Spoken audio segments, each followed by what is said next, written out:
स्वागत है आप सभी का एक और बेहतरीन क्लास में। अगर आप तैयारी कर रहे हैं सीटेट के पेपर 1 की तो यह क्लास आपके लिए उपयोगी होने वाली है, क्योंकि आज की क्लास में डिस्कस होने वाला है ईवीएस पेडागोजी के कुछ महत्वपूर्ण प्रश्नों की। तो तैयार हो जाइए, क्योंकि हम हर प्रश्न में आपको जो पॉजिटिव और निगेटिव शब्द को बताते हुए चल रहे हैं, वह आपकी परीक्षा के लिए एकदम रामबाण साबित होने वाला है। ठीक है, तो चलिए ब्रह्मास्त्र का उपयोग करते हैं और आपको बताते हैं किस प्रकार से आप पॉजिटिव और निगेटिव शब्दों को खोज सकते हैं। देखिए, आज की क्लास में बहुत सारे महत्वपूर्ण प्रश्न हैं, सारे के सारे प्रश्न एनसीईआरटी के हैं। तो ध्यान से देखिएगा, क्योंकि यहाँ से प्रश्न आपकी क्लास में जो भी कराया जा रहा है सीधे सीधे आपके पेपर में आ सकता है। चलिए, लेट ना करते हुए शुरू करते हैं क्लास को और देखते हैं हमारा पहला प्रश्न क्या कह रहा है। कहा जा रहा है कि ईबीएस में सीखने को सामाजिक प्रक्रिया क्यों माना जाता है। ए ऑप्शन करा कि क्योंकि यह केवल समूह में पढ़ाई जाती है। बी ऑप्शन करा कि क्योंकि ज्ञान का निर्माण सामाजिक अंतःक्रिया से होता है। और सी ऑप्शन करा कि क्योंकि शिक्षक सामाजिक विषय पढ़ाता है। और डी ऑप्शन करा है कि क्योंकि पाठ्यक्रम समाज से संबंधित है। चलिए, जल्दी से कमेंट करिए और बताइए कि ईबीएस में सीखने को सामाजिक प्रक्रिया क्यों माना जाता है। ए बी सी डी, जो भी उत्तर आपको सही लग रहा हो तुरंत अपने हिसाब से कमेंट करिए। चलिए, बात किया जा रहा है सामाजिक प्रक्रिया की। ध्यान से देखिएगा, डी ऑप्शन पहले शुरुआत करते हैं। कह रहा है कि क्योंकि पाठ्यक्रम समाज से संबंधित है। कभी भी कोई भी पाठ्यक्रम अगर समाज से संबंधित होगा ईबीएस के अंतर्गत, तो क्या आप इसे ही पढ़ाएंगे? बिल्कुल नहीं होना चाहिए, क्योंकि कह रहा है कि ईबीएस में सीखने को सामाजिक प्रक्रिया क्यों माना जाता है। ठीक है, सामाजिक प्रक्रिया माना जाता है क्योंकि समाज के वातावरण से स्टार्ट किया जाता है बालक को सिखाने के लिए। ठीक है, इसलिए इसका यही उद्देश्य होता है। लेकिन हमारा डी ऑप्शन नेगेटिव है। सी ऑप्शन कह रहा है कि क्योंकि शिक्षक सामाजिक विषय पढ़ाता है। बिल्कुल नहीं, ये हमारा ऑप्शन नहीं सही होने वाला। बी ऑप्शन कह रहा है कि क्योंकि ज्ञान का निर्माण सामाजिक अंतःक्रिया से होता है। तो बिल्कुल सही हमारा जो उत्तर होगा बी ऑप्शन सही हो जाएगा, क्योंकि ज्ञान का निर्माण सामाजिक अंतःक्रिया से होता है। ठीक है, इतना जानते रहिएगा। इस प्रश्न का उत्तर जो होगा आप लोग नोट करिए कि बी ऑप्शन हमारा सही हो जाएगा। चलिए, बात करेंगे अगले प्रश्न की। तो कह रहा है कि निम्न में से कौन सा ईबीएस में संकल्पना निर्माण में सबसे अधिक सहायक है। बताइए कौन सा होगा। क्या परिभाषाएं याद करना होगा? तो बिल्कुल नहीं, यहाँ पर ये निगेटिव है, काट दीजिए। बी ऑप्शन कह रहा है कि प्रत्यक्ष अनुभव और चर्चा। सी ऑप्शन कह रहा है कि लंबे लिखित उत्तर। बिल्कुल नहीं होंगे। बार बार दोहराव। बिल्कुल नहीं होंगे। अगर बात की जाए ईबीएस में संकल्पना निर्माण में सबसे अधिक सहायक कौन होगा, तो वह होगा प्रत्यक्ष अनुभव और चर्चा, यानी कि बी ऑप्शन हमारा सही हो जाएगा। नोट करते हुए चले, क्योंकि यहाँ पर जितने भी आपको बता रहा जा रहा है, देखिए, जैसे परिभाषा याद करना ये निगेटिव शब्द में लिख लीजिए, और लंबे उत्तर लिखना ये सब निगेटिव हैं, और बार बार दोहराना ये भी निगेटिव है। अगर आप रफ में एक तरफ पॉजिटिव और एक तरफ निगेटिव लिख लीजिए तो यह परीक्षा में काफ़ी उपयोगी साबित हो जाएगा। ठीक, तो फिलहाल इस प्रश्न का उत्तर आप लोग बी ऑप्शन को नोट करिए। तुरंत बढ़ते हैं, देखते हैं अगला प्रश्न। कहा जा रहा है कि ईबीएस में प्रश्न पूछने की रणनीति का प्रमुख उद्देश्य है। क्या उद्देश्य होने वाला है? ए कह रहा है कि बच्चों को जांचना। बी कह रहा है कि कक्षा में अनुशासन बनाए रखना। सी ऑप्शन जिज्ञासा और सोच को उभारना। और डी ऑप्शन पाठ जल्दी पूरा करना। चलिए, प्रश्न संख्या 3 है और उत्तर आप लोग जल्दी से कमेंट बॉक्स में कमेंट करके बताइए कि कौन सा सही होने वाला है।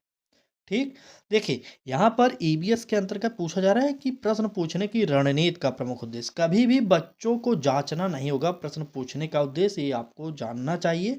ये हमारा निगेटिव है, इसलिए ए ऑप्शन को काट दीजिए। ठीक, अब बी ऑप्शन कह रहा है कि कक्षा में अनुशासन बनाए रखना। बिल्कुल नहीं।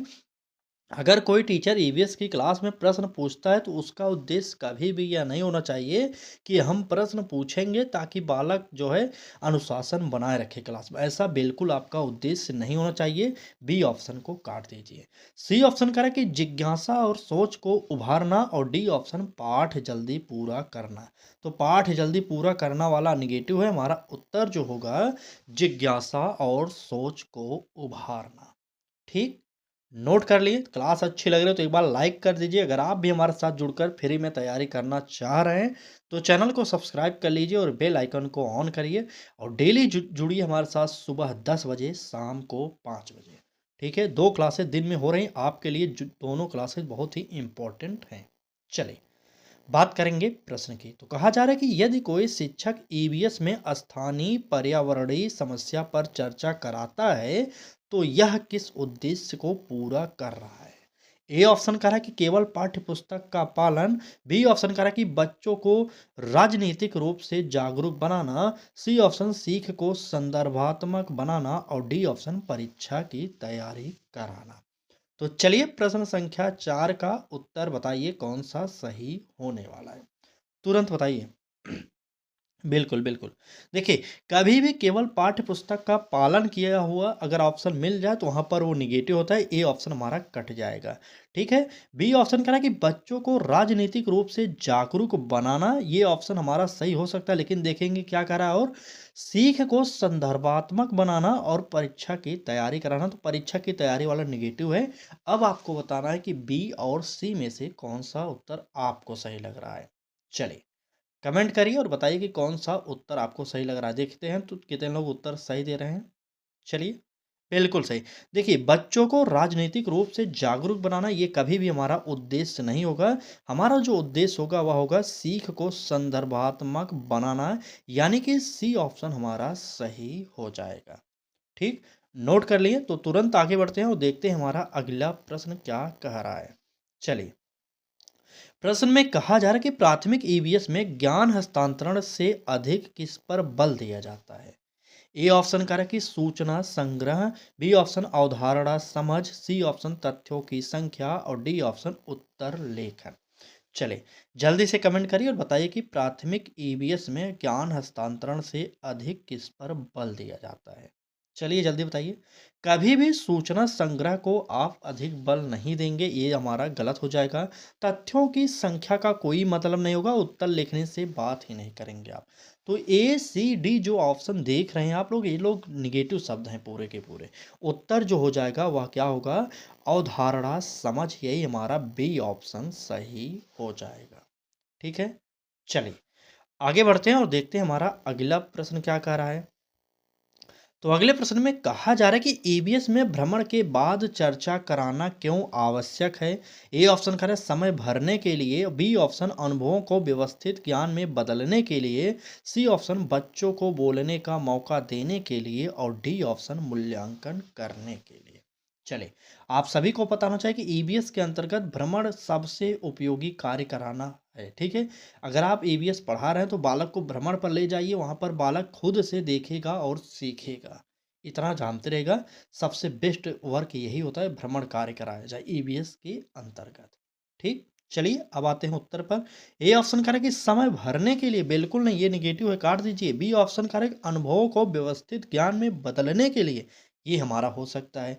लेकिन सी ऑप्शन करें कि बच्चों को बोलने का मौका देने के लिए और मूल्यांकन करने के लिए, यहाँ पर सी और डी नहीं होगा, उत्तर होगा अपने अनुभवों को व्यवस्थित ज्ञान में बदल सके बालक, इसलिए हमें भ्रमण के बाद चर्चा करना चाहिए।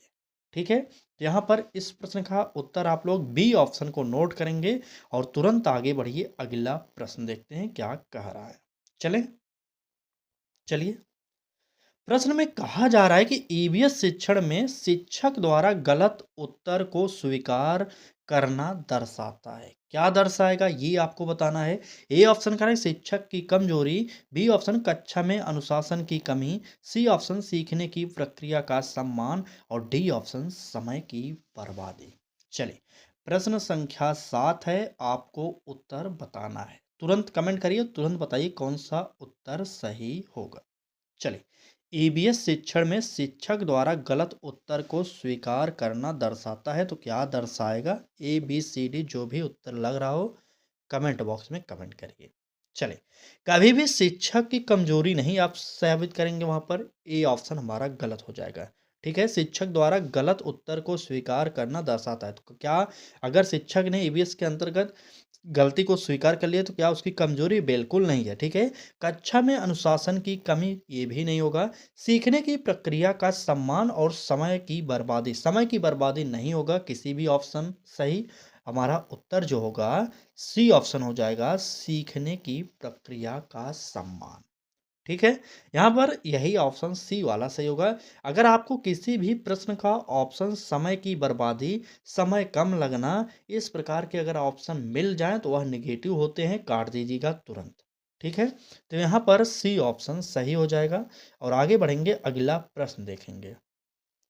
कहा जा रहा है कि निम्न में से कौन सा एबीएस में अमूर्त अवधारणाओं को समझाने का सर्वोत्तम तरीका है?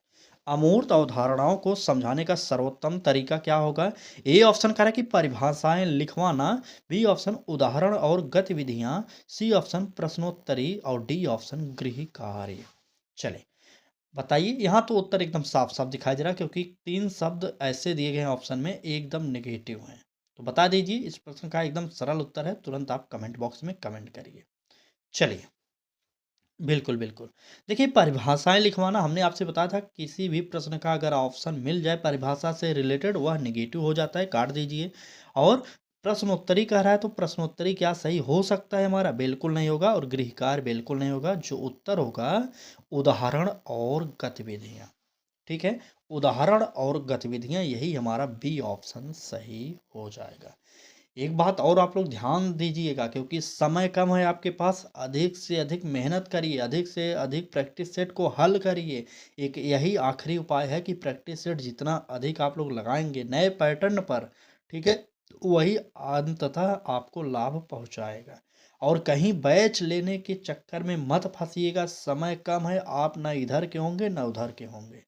ठीक, बस पढ़ाई करिए, किताबों को पढ़िए, प्रैक्टिस सेट हल करिए। और सुबह 10 बजे हम क्लास करा रहे हैं, शाम को 5 बजे करा रहे हैं, इसको भी देखिए, दोनों टाइम देखिए। उसके बाद आप अपने तरफ से कुछ अतिरिक्त एफर्ट लगाइए। ठीक है, नहीं तो अगर आप लोग सीटेट को हल्के में ले रहे हैं ना, तो आप समझ जाएंगे जब परीक्षा में बैठेंगे।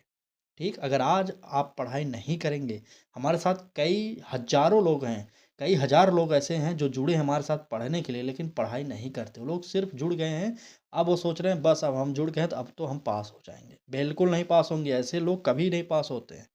ठीक, पढ़ाई करनी पड़ेगी भाई साहब। आपको पता होना चाहिए कि इस बार सीटेट में 25,30,000 फार्म पड़ चुका है, ये ऑलरेडी पड़ा हुआ है इतना।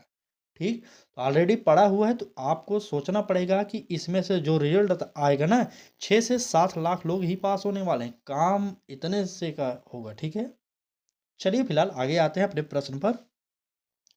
कहा जा रहा है कि ईबीएस में अनुभव आधारित सीख का मुख्य लाभ क्या है? देखिए, हमारा काम है मोटिवेट आपको बीच बीच में करते रहना। कई लोग ऐसे हैं जो पढ़ाई नहीं कर रहे हैं, वो लोग सोच रहे हैं कि अभी ठंडी है, अभी बांध पड़ेंगे, इधर उधर की बात सोच रहे हैं। तो ऐसा मत सोचिए, आपसे विनम्र निवेदन करेंगे कि पढ़िए। ठीक है, चलिए, अनुभव आधारित सीख का मुख्य लाभ पूछा जा रहा है यहाँ पर। ए ऑप्शन करें कि पाठ्यक्रम छोटा हो जाता है, बी ऑप्शन करें कि सीख अस्थाई बन जाती है, और सी ऑप्शन करें कि परीक्षा आसान हो जाती है, और डी ऑप्शन शिक्षक का काम कम हो जाता है। चलिए, प्रश्न संख्या 9 का उत्तर कमेंट बॉक्स में बताइए कि कौन सा सही होगा। तो देखिए, शिक्षक का काम आसान या कम करने की बात जहां पर भी हो वह काट दीजिएगा, वह नेगेटिव है। डी ऑप्शन हमने काट दिया। सी ऑप्शन कह रहा है कि परीक्षा आसान हो जाती है, तो बिल्कुल नहीं होगी, आप इसे भी काट दीजिए। बी ऑप्शन कह रहा है कि सीख अस्थाई बनती है, और ए ऑप्शन कह रहा है कि पाठ्यक्रम छोटा हो जाता है। चलिए, आपको बताना है कि ए और बी में से कौन सा उत्तर इस प्रश्न का सही होने वाला है। चलिए, बिल्कुल सही। हमारा ए ऑप्शन नहीं होगा, यहाँ पर सीख जो है अस्थाई बन जाएगी, यानी कि इस प्रश्न का जो उत्तर होगा बी ऑप्शन सही हो जाएगा।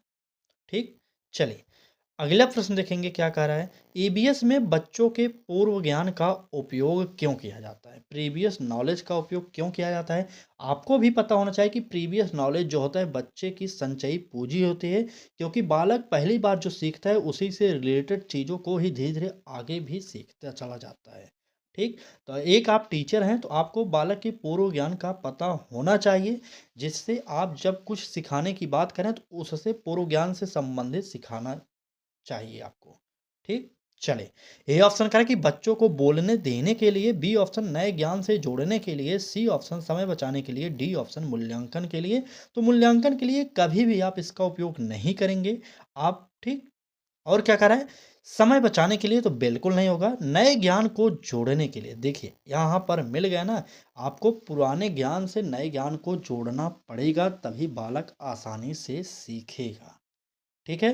तो यहाँ से हमारा बी ऑप्शन सही हो जाएगा। आगे बढ़ते हैं और देखते हैं हमारा अगला प्रश्न क्या कह रहा है। चलिए, प्रश्न में कहा जा रहा है कि ईबीएस में सहपाठी अधिगम से क्या विकसित होता है। सहपाठी अधिगम से क्या विकसित होगा। ए ऑप्शन करा कि प्रतिस्पर्धा, बी ऑप्शन निर्भरता, सी ऑप्शन सहयोग और संप्रेषण, और डी ऑप्शन अनुशासनहीनता। चलिए, प्रश्न संख्या 11 का उत्तर बताइए कौन सा सही हो जाएगा। चलिए, ईवीएस में सहपाठी अधिगम से क्या विकसित होता है। प्रतिस्पर्धा कभी भी विकसित नहीं होगा, ए ऑप्शन गलत है हमारा। निर्भरता कभी नहीं होगा, जो विकसित होगा वह होगा सहयोग और संप्रेषण। ठीक है। सहयोग और संप्रेषण को सही करिए, सी ऑप्शन यहाँ पर उत्तर निकल जाएगा। चलिए, आगे बढ़ें। आगे बढ़ते हैं और देखते हैं प्रश्न में कह रहा है कि ईबीएस पाठ में यदि शिक्षक क्या होगा अगर प्रकार के प्रश्न पूछता है तो वह किस कौशल को बढ़ावा दे रहा है। चलिए, अभी तो सबसे बेहतरीन प्रश्न अभी मिला है। अब आप उत्तर बताइए इस प्रश्न का। ए ऑप्शन करें कि स्मरण शक्ति, बी ऑप्शन करें कि कल्पनाशील और विश्लेषणात्मक सोच, सी ऑप्शन लिखने की गति, डी ऑप्शन तथ्यात्मक ज्ञान। चलिए, बहुत ही इंपॉर्टेंट प्रश्न है, थोड़ा सा लॉजिक लगाएंगे और आपको उत्तर आसानी से मिल जाएगा। तो तुरंत बताइए कौन सा उत्तर यहाँ पर होगा हमारा। देखिए, तथ्यात्मक ज्ञान की यहाँ पर बात नहीं की जा रही है, ना ही लिखने की गति की बात हो रही, और देखिए ना स्मरण शक्ति की बात की जा रही है, रटने की शक्ति बिल्कुल नहीं। उत्तर जो होगा बी ऑप्शन हमारा यहाँ पर सही हो जाएगा, कल्पनाशील और विश्लेषणात्मक सोच। ठीक है। तो बी ऑप्शन यहाँ पर सही हो जाएगा। आगे बढ़ेंगे, अगला प्रश्न देखेंगे क्या कह रहा है। चलिए, प्रश्न में कहा जा रहा है कि ईवीएस में मूल्य आधारित शिक्षा को सबसे प्रभावी ढंग से कैसे दिया जा सकता है। बहुत ही इंपॉर्टेंट है, बताइए। ईवीएस में मूल्य आधारित शिक्षा को सबसे प्रभावी ढंग से कैसे दिया जा सकता है। नियम लिखवाकर, या उपदेश देकर, या जीवन परिस्थितियों और चर्चा के माध्यम से, या परीक्षा प्रश्नों द्वारा। तो बताइए कौन सा उत्तर यहाँ पर आप सही कर रहे हैं। चलिए, प्रश्न संख्या 13 है, उत्तर कमेंट बॉक्स में बताइए। बिल्कुल। चलिए, देखिए नियम लिखवाकर आप किसी भी कार्य को नहीं करेंगे, आपको पता होना चाहिए, ये हमारा गलत होगा। ठीक है। वैसे तो ईबीएस में मूल्य आधारित शिक्षा को सबसे प्रभावी ढंग से बात करा है ना, तो यहाँ पर ए ऑप्शन गलत हो। उपदेश देकर तो कभी नहीं होगा, परीक्षा प्रश्नों के द्वारा भी यह कार्य नहीं किया जा सकता। ठीक। जो उत्तर होगा वह होगा जीवन स्थितियों और चर्चा के माध्यम से, यानी कि हमारा तीसरा ऑप्शन सी सही हो जाएगा। ठीक है। तो यहाँ पर इस प्रश्न का उत्तर जो होगा सी ऑप्शन सही होगा, इसे नोट करिए और देखते हैं नेक्स्ट प्रश्न हमारा क्या कह रहा है। चलिए, कहा जा रहा है कि प्राथमिक ईबीएस में गलती करना क्यों स्वीकार्य है। ए ऑप्शन कह रहा है कि क्योंकि बच्चे छोटे होते हैं, बी ऑप्शन कह रहा है क्योंकि इससे समय बचता है, सी ऑप्शन कह रहा है क्योंकि यह सीखने की प्रक्रिया का भाग है, और डी ऑप्शन क्योंकि मूल्यांकन आसान हो जाता है। चलिए, तुरंत बताइए कि इस प्रश्न का उत्तर क्या होने वाला है आपके अकॉर्डिंग। चलिए, तुरंत कमेंट करिए। बिल्कुल। आपसे अगर पूछा जाए गलती करना क्यों स्वीकार्य है, तो आपको पता होना चाहिए इसका कि बालक छोटे हैं, इसका मतलब ये नहीं गलती करते ही रहें। ठीक है। और क्योंकि इससे समय बचता है, बी ऑप्शन नेगेटिव हो जाएगा। समय बचाने की बात आप किसी ऑप्शन में नहीं करेंगे, हमने पहले ही बता दिया था, तो ये भी कट जाएगा। ठीक है। अब कह रहे हैं क्योंकि यह सीखने की प्रक्रिया का भाग है, तो बिल्कुल सही, बालक त्रुटियों के माध्यम से सीखता है, आपको इतना समझना पड़ेगा, क्योंकि बालक पहली बार कुछ सीख रहा है तो वो तो गलतियां करेगा ही। तो यह सीखने के चरण माने जाते हैं गलतियों को। ठीक है। यहाँ पर उत्तर सी ऑप्शन सही हो जाएगा। ठीक। चलें आगे। बिल्कुल, चलिए। आगे बढ़ते हैं और देखते हैं प्रश्न में कहा जा रहा है कि ईवीएस में पाठ्य योजना बनाते समय सबसे पहले ध्यान देना चाहिए। किसका ध्यान देना चाहिए ये आपसे पूछा जा रहा है। ए ऑप्शन कह रहा है कि पाठ्य पुस्तक की पृष्ठ संख्या पर, बी ऑप्शन कह रहा है कि बच्चों की रुचि और अनुभव पर, सी ऑप्शन परीक्षा पैटर्न पर और डी ऑप्शन उपलब्ध समय पर। चलिए, प्रश्न संख्या 15 का उत्तर बताइए कौन सा हमारा यहाँ पर सही होगा। तुरंत कमेंट कर दीजिए और बता दीजिए कौन सा सही होगा। तो ईवीएस में पाठ्य योजना बनाते समय सबसे पहले ध्यान देना चाहिए किस पर? उपलब्ध समय पर तो नहीं ध्यान देना चाहिए, मेरे हिसाब से बिल्कुल नहीं ध्यान देंगे, काटिए। परीक्षा पैटर्न पर भी नहीं होगा, बिल्कुल काट दीजिए। पाठ्य पुस्तक के प्रिंट संख्या पर, पृष्ठ संख्या की बात ही नहीं होगा। हमारा उत्तर जो होगा, बच्चों की रुचि और अनुभव पर आपको ध्यान देना चाहिए। ठीक है, तो यहाँ पर उत्तर बी ऑप्शन सही हो जाएगा। चलिए आगे बढ़िए और देखते हैं अगला प्रश्न। कह रहा है कि ईबीएस में सतत मूल्यांकन का शिक्षक को क्या लाभ है? बहुत ही इंपॉर्टेंट प्रश्न। ईबीएस में सतत मूल्यांकन का शिक्षक को क्या लाभ है? ए ऑप्शन कह रहा है कि अंक देने में सुविधा। भाई साहब, अंक देने में सुविधा नहीं, सतत मूल्यांकन हो रहा है मतलब बालक के लाभ की बात होनी चाहिए। ठीक है, उसे ना तो अंक देने की बात, ना ही परीक्षा उत्तीर्ण कराने की बात। इस प्रकार के ऑप्शनों से आप बचना पड़ेगा आपको। ठीक है, चलिए बी ऑप्शन कह रहा है कि बच्चों की तुलना। हमने आपसे पहले ही कहा है कि बच्चे, प्रत्येक बच्चे जो होते हैं अपने आप में विशिष्ट होते हैं। आप टीचर के तौर पर उनमें तुलना नहीं करेंगे, इसलिए बी ऑप्शन काट दीजिए। सी ऑप्शन कह रहा है कि समय समय पर सीख में सुधार और डी ऑप्शन परीक्षा से मुक्ति। परीक्षा से मुक्ति ऑप्शन काट दीजिए। उत्तर जो होगा क्या होगा? चलिए बिल्कुल सी ऑप्शन, समय समय पर सीख में सुधार हो जाएगा। ठीक, क्या करें 15 का, एक मिनट।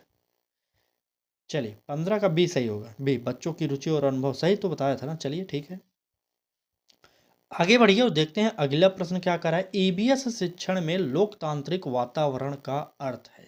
लोकतांत्रिक वातावरण का अर्थ आपसे पूछा जा रहा है, वो भी ईबीएस के अंतर्गत। ए ऑप्शन कह रहा है शिक्षक का पूर्ण नियंत्रण, बी ऑप्शन कह रहा है कि बच्चों की निष्क्रियता, सी ऑप्शन सभी की सहभागिता और अभिव्यक्ति और डी ऑप्शन केवल समूह कार्य। चलिए, प्रश्न संख्या 17 है जिसका उत्तर आपको कमेंट बॉक्स में बताना है। तुरंत बताइएगा कौन सा उत्तर यहाँ पर सही होगा। चलिए, प्रश्न संख्या 17, बिल्कुल बिल्कुल। देखिए, शिक्षक का पूर्ण नियंत्रण होता है, अगर ये बात किया जाए तो हमारा ये ऑप्शन गलत हो जाएगा। बी ऑप्शन कह रहा है कि बच्चों की निष्क्रियता, बिल्कुल नहीं, ये हमारा ऑप्शन गलत है। कि लोकतांत्रिक वातावरण का अगर अर्थ आपसे पूछा जा रहा है यहाँ पर, तो वह उत्तर कभी भी केवल समूह कार्य नहीं होगा। जो उत्तर होगा वह क्या होगा? सभी की सहभागिता और अभिव्यक्ति, यानी कि सी ऑप्शन सही हो जाएगा। ठीक, चलिए नोट कर लीजिए और तुरंत आगे बढ़ते हैं और देखते हैं हमारा अगला प्रश्न क्या कह रहा है। कहा जा रहा है कि ईबीएस में समस्या आधारित सीख से क्या विकसित होता है? प्रॉब्लम बेस्ड लर्निंग जिसे आप कहते हैं, क्या होगा इसका उत्तर आपको बताना है। ए ऑप्शन कह रहा है कि रटने की क्षमता, बी ऑप्शन आज्ञाकारिता, सी ऑप्शन समाधान खोजने की प्रवृत्ति और डी ऑप्शन लिखने का कौशल। चलिए, बिल्कुल, ईवीएस में समस्या आधारित सीख से क्या विकसित होता है ये आपको बताना है। तो कभी भी रटने की क्षमता वाला ऑप्शन नहीं सही करेंगे आप। आज्ञाकारिता यहाँ पर होगा नहीं। बताइए सी और डी में क्या होगा। चलिए, सी और डी में उत्तर बताइए कौन सा होगा। तो लिखने की कौशल की यहाँ पर आप बात नहीं कर रहे हैं। ठीक है, यहाँ पर ईवीएस में समस्या आधारित सीख से क्या विकसित होता है ये कह रहा है, तो समाधान खोजने की प्रवृत्ति। अगर बालक के सामने कोई प्रॉब्लम आएगी तो बालक खुद से खोजेगा, खुद से प्रॉब्लम का सल्यूशन निकालेगा। ठीक है, इसलिए हमारा इस प्रश्न का उत्तर जो होगा, सी ऑप्शन सही हो जाएगा। चलिए आगे बढ़िए और देखते हैं प्रश्न में कहा जा रहा है कि ईबीएस में विविध शिक्षण विधियों का प्रयोग क्यों आवश्यक है। ए ऑप्शन का है कि पाठ कठिन बनाने के लिए, बी ऑप्शन का है कि सभी बच्चों की सीखने की शैली को ध्यान में रखने के लिए और सी ऑप्शन समय भरने के लिए, डी ऑप्शन मूल्यांकन बढ़ाने के लिए। चलिए, प्रश्न संख्या 19 का उत्तर आप कमेंट बॉक्स में बताइए कौन सा सही हो जाएगा। चलिए बिल्कुल, कठिन पाठ बनाने के लिए नहीं होगा, काट दीजिए और समय भरने के लिए नहीं होगा, इसे भी काटिए और मूल्यांकन बढ़ाने के लिए नहीं, इसे भी काट दीजिए। जो उत्तर निकलेगा वह होगा क्या? सभी बच्चों को सीखने की शैली को ध्यान में रखने के लिए, इसीलिए हमारा विविध शिक्षण विधियों का प्रयोग क्लास में किया जाना चाहिए। ठीक है? तो नोट कर लीजिए इस प्रश्न का उत्तर जो होगा बी ऑप्शन सही हो जाएगा। अगर क्लास अच्छी लग रही हो तो एक बार लाइक ज़रूर करिए, एक बार लाइक कर दीजिए। चलिए जितने लोग देख रहे हैं लाइक करते हुए चलिएगा, ठीक? जितने भी लोग बाद में क्लास देखेंगे, बाद में क्लास देखने वालों से भी निवेदन करते हैं अगर आपको क्लास अच्छी लग जाए तो लाइक च करिए ज़रूर और अगर आप हमारे साथ जुड़कर पढ़ाई करना चाहते हैं तो चैनल को सब्सक्राइब भी करिएगा। ठीक? चलिए बात करेंगे अगले प्रश्न की। तो कहा जा रहा है कि ईवीएस में शिक्षक का सबसे प्रभावी मूल्यांकन उपकरण होगा। क्या होगा? ए ऑप्शन करें कि वार्षिक परीक्षा, बी ऑप्शन केवल प्रश्नोत्तर, सी ऑप्शन अवलोकन, पोर्टफोलियो और गतिविधियां और डी ऑप्शन लिखित टेस्ट। लिखित टेस्ट काट दीजिए, वार्षिक परीक्षा का निगेटिव है और केवल प्रश्नोत्तर ये हमारा निगेटिव होता है। ठीक? अब जो उत्तर बचा अवलोकन, पोर्टफोलियो और गतिविधियां, यही हमारा तीसरा ऑप्शन यहाँ पर सही हो जाएगा। ठीक? समझ गए ना? तो चलिए, बिल्कुल, बिल्कुल, सी ऑप्शन सही करिए। कितने लोगों का कितना प्रश्न सही हुआ ये आप कमेंट बॉक्स में बताइएगा, ठीक है? आज की क्लास में बस इतने ही प्रश्न थे, बाकी क्लास आपको कैसी लगी ये आपको कमेंट बॉक्स में ज़रूर बताना है। कितने लोग ऐसे हैं जो सुबह 10 बजे और शाम को 5 बजे डेली जुड़कर क्लासेस देख रहे हैं, वो भी पूरी क्लास देख रहे हैं, ठीक है? हम देख रहे हैं कि हिंदी काफ़ी लोग डिमांड कर रहे थे कि सुबह डेली हिंदी कराइए, तो हमने सुबह 10 बजे डेली आपके लिए हिंदी पेडागोजी की क्लास स्टार्ट कर दी। अब क्या है ना, जो लोग हमारे साथ बोल रहा हूँ ना मैं कि हज़ारों बच्चे ऐसे हैं जो जुड़े हैं पढ़ने के लिए लेकिन पढ़ाई ही नहीं कर रहे हैं और पढ़ाई करते हैं तो 5 मिनट क्लास देखकर भाग जाते हैं। तो आपको थोड़ा सोचना पड़ेगा क्योंकि समय आखिरी है। अगर आप आज मेहनत नहीं किए तो यही हर बार आप सीटेट का फॉर्म भरेंगे, हर बार 1000 रुपये खर्च करेंगे और होने वाला कुछ नहीं है। ठीक? क्यों? क्योंकि जब पढ़ाई नहीं करेंगे तो होगा कुछ नहीं। अगर आप सोच रहे हैं कि तुक्का मारकर पास हो जाएँगे, तो सीटेट में तुक्का भी नहीं लगेगा भाई साहब आपका। ठीक? थोड़ा तो पढ़ाई करिए, कम से कम पास मार्किंग जैसे ओबीसी के लिए 82 है, जनरल वालों के लिए 19 है, तो आपको पता होना चाहिए। ठीक है? अगर उतने पास मार्किंग तक आप समझ गए तो उसके बाद तुक्का मारिए ना, तो क्या माइनस मार्किंग तो होती नहीं, तो तुक्का मारिए, 150 में 150 ला दीजिए। ठीक? लेकिन चलिए पढ़ाई करिए। बाकी आज की क्लास कैसी लगी कमेंट बॉक्स में ज़रूर बताइएगा। अगर अच्छी लगे तो लाइक, शेयर और सब्सक्राइब कर दीजिएगा। चलिए, कल फिर मिलेंगे एक नए क्लास के साथ। तब तक के लिए पढ़ाई करते रहिए, आराम मत करिए। ठीक? चलिए, धन्यवाद।